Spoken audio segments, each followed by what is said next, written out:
सूत जी ने आगे कहा, जो मुनि थे उनको बतलाया कि वैश्य ने यात्रा प्रारंभ की। जो बनिया था, साधु नाम का जो बनिया था, वो यात्रा आरंभ किया और अपने नगर की ओर चला। उनके थोड़ी दूर आगे बढ़ने पर भगवान फिर प्रकट होते हैं, परीक्षा लेना चाहते हैं। दंडी वेशधारी श्री सत्यनारायण भगवान ने उसकी परीक्षा लेने हेतु उससे पूछा। उस बनिया से भगवान ने पूछा, इसीलिए झूठ नहीं बोलते हैं। उन्होंने पूछा कि हे बनिया, तेरी नाव में क्या है? वह घमंडी था, अभिमानी था। हंसता हुआ बोला कि हे दंडी, आप ऐसा क्यों पूछते हो? क्या धन लेने की कामना है? तुम भी धन लोगे। मेरी नाव में तो बेल और पत्ते भरे हैं। मेरी नाव में सोना चांदी धन नहीं भरा है। मेरी नाव में बेल और पत्ते भरे। बनिया के ऐसे वचन सुनकर दंडी वेशधारी श्री सत्यनारायण भगवान बोले, तुम्हारा वचन सत्य हो, तुम जो कह रहे हो वही सत्य हो जाए।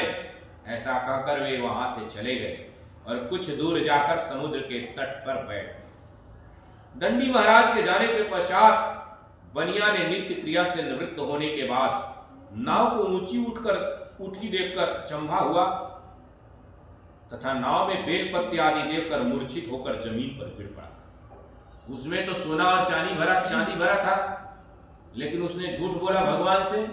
बोला कि बेल और पत्ते भरे हैं। बेल और पत्ता जैसा बोला, सही में बेल और पत्ता बन गया।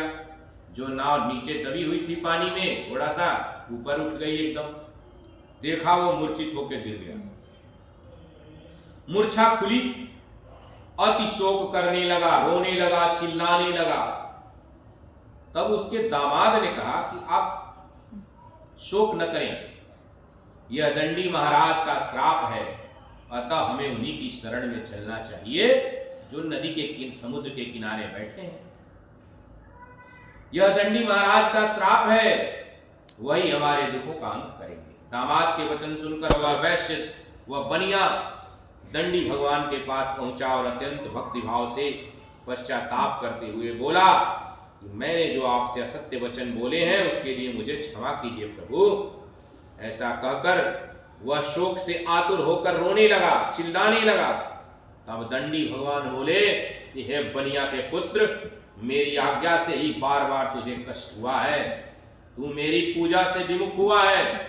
तब उस वैश्य ने कहा कि हे भगवान, आपकी माया को ब्रह्मा आदि देवता भी नहीं जान पाते हैं, तब मैं मूर्ख भला कैसे जान सकता हूँ।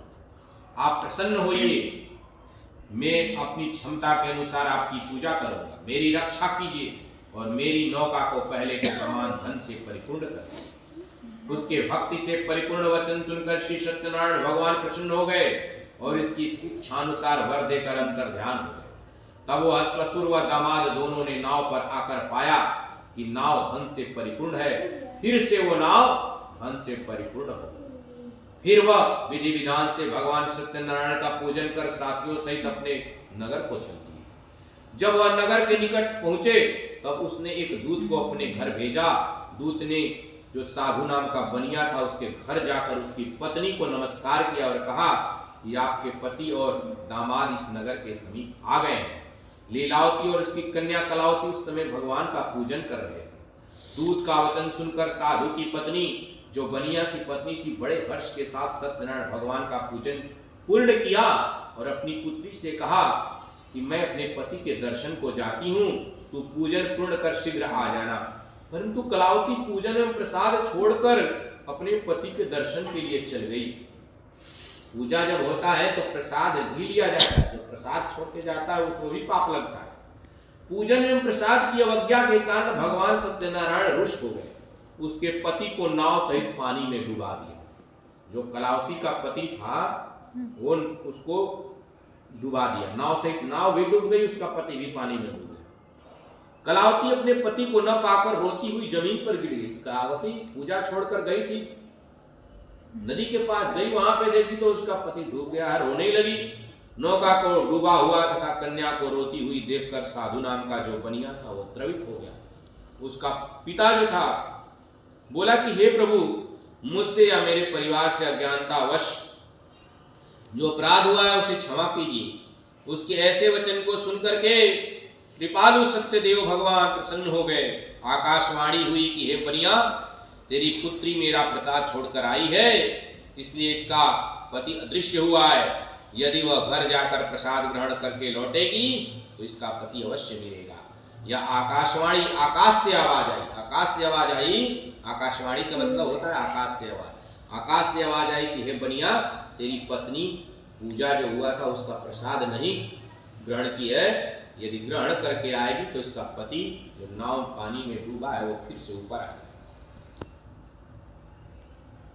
आकाशवाणी सुनकर कलावती ने घर पहुंचकर प्रसाद ग्रहण किया और फिर आकर अपने पति को पूर्ण रूप में पाकर वह अति प्रसन्न हुई। जब वहां पे आई तो देखी कि उसका पति बाहर निकल गया है। तत्पश्चात साधु नाम का जो बनिया था वह अपनी बंधु बांधव सहित, बंधु मतलब भाई, अपने सबके साथ बैठ करके सत्यदेव का विधि पूर्वक पूजन किया और समय समय पर आगे भी व्रत पूजन कर कथा को सुनता रहा। अंत में वह इस लोक के सभी प्रकार के सुख भोग कर मोक्ष को प्राप्त हुआ। इति श्री सत्यनारायण व्रत कथा 4th अध्याय संपूर्ण। बोलिए बोलिए श्री सत्यनारायण भगवान की जय जय।